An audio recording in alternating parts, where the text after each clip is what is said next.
অনিয়ন্ত্রিত উচ্চ রক্তচাপ নিয়ে সিকিউরিটির দায়িত্ব পালন করছিলেন পরিতোষ দাস। রাতের বেলায় হঠাৎ ডান হাত পা অবশ হয়ে যেতে থাকে, বেঁকে যায় মুখ, জড়িয়ে যায় কথা।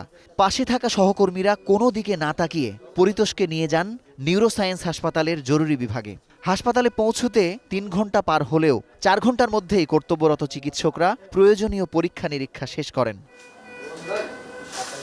স্ট্রোক নিশ্চিত হয়ে ৪.৫ ঘন্টার মধ্যেই তার শরীরে পুশ করা হয় স্ট্রোক থেকে তড়িৎ মুক্তির ইনজেকশন এলটিপ্লেস। এর ২৪ ঘন্টা পরেই সম্পূর্ণ সুস্থ হয়ে যান পরিতোষ। হঠাৎ করে বমি, দুর্বল হয়ে গেছিল বাম পাশটা। যে ব্রাকে থাকতাম সূত্রপাত ওরাই ধরে নিয়েছে, এখন ঠিক আছে। চিকিৎসকরা বলছেন, স্ট্রোক করার ৪.৫ ঘন্টার মধ্যে এলটিপ্লেস ইনজেকশন পুশ করতে না পারলে পরিতোষের গল্প একেবারেই ভিন্ন হতো। হয়তো উনি সারা জীবনের জন্য বিকলাঙ্গ হয়ে পড়ে থাকতেন বিছানায়। কন্টিনিউয়াস ফলো আপ করার পরে সকালবেলা ওনাকে ফাইনাল ফলো আপে আমরা দেখতে পাই যে এটা দেওয়ার সাথে সাথে ইমপ্রুভ হচ্ছিল। ৬ ঘন্টার মধ্যে ওনার যে দুর্বলতাটা ছিল এটা 100% রিকভারি হয়ে গেছে।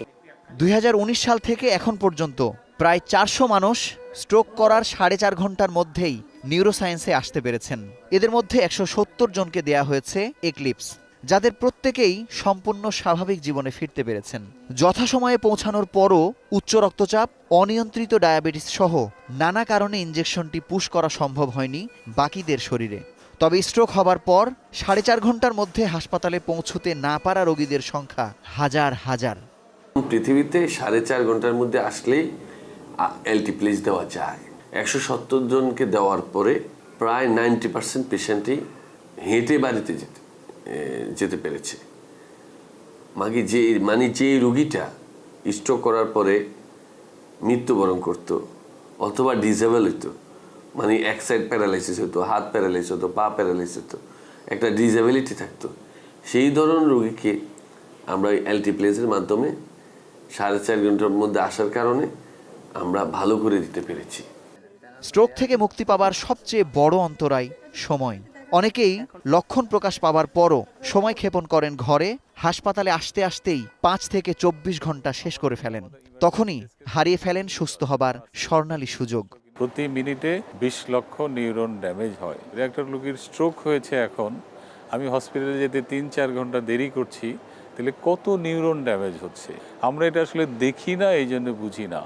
আজকে আপনার সামনে যদি কোনো অ্যাক্সিডেন্ট হয়, একজন মানুষের স্কিন থেকে ব্লিডিং হচ্ছে, আপনি কিন্তু ওইটাকে সিকিউর করার জন্য দৌড়াবেন, যেমনি হোক ব্লিডিং বন্ধ করব। কিন্তু ওইভাবে চিন্তা করেন এই ব্লিডিংটা আসলে কিছুই না, এটা এমনি বন্ধ হয়ে যাবে, উনি ভালো থাকবে।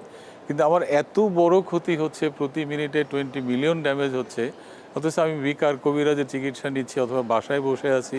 প্রপার টাইমে প্রপার কাজটা যদি করতে না পারি, তাহলে তো রোগীটা পার্মানেন্ট বিকলাঙ্গ হবে, অথবা আমরা বাঁচাইতেই পারবো না। স্ট্রোকের রোগীদের ৪.৫ ঘন্টার মধ্যেই হাসপাতালে পৌঁছাতে সড়কে বিশেষ লেন চালুর পরামর্শ দিয়েছেন বঙ্গবন্ধু শেখ মুজিব মেডিকেল বিশ্ববিদ্যালয়ের উপাচার্য। এই ধরনের রোগীদেরকে যদি আমরা আনার ব্যবস্থাটা করতে পারি স্পেশাল কনসিডার করে, তাহলে অনেকের জীবন আমরা বাঁচাতে পারবো, যেটা ঢাকা শহরে নাই। বিদেশে কিন্তু সব দেশেই অ্যাম্বুলেন্সের জন্য আলাদা তাদের অ্যাম্বুলেন্সের রুট আছে, এটা হওয়া দরকার। সরকারিতে নিউরোসায়েন্স, বঙ্গবন্ধু শেখ মুজিব মেডিকেল বিশ্ববিদ্যালয় এবং কোনো সময় ঢাকা মেডিকেল কলেজ হাসপাতালে দেয়া হচ্ছে ৫০,০০০ টাকা সমমূল্যের এই ইনজেকশন। তবে অসহায় রোগীদের সম্পূর্ণ বিনামূল্যে এই ইনজেকশনটি দেয়া হচ্ছে।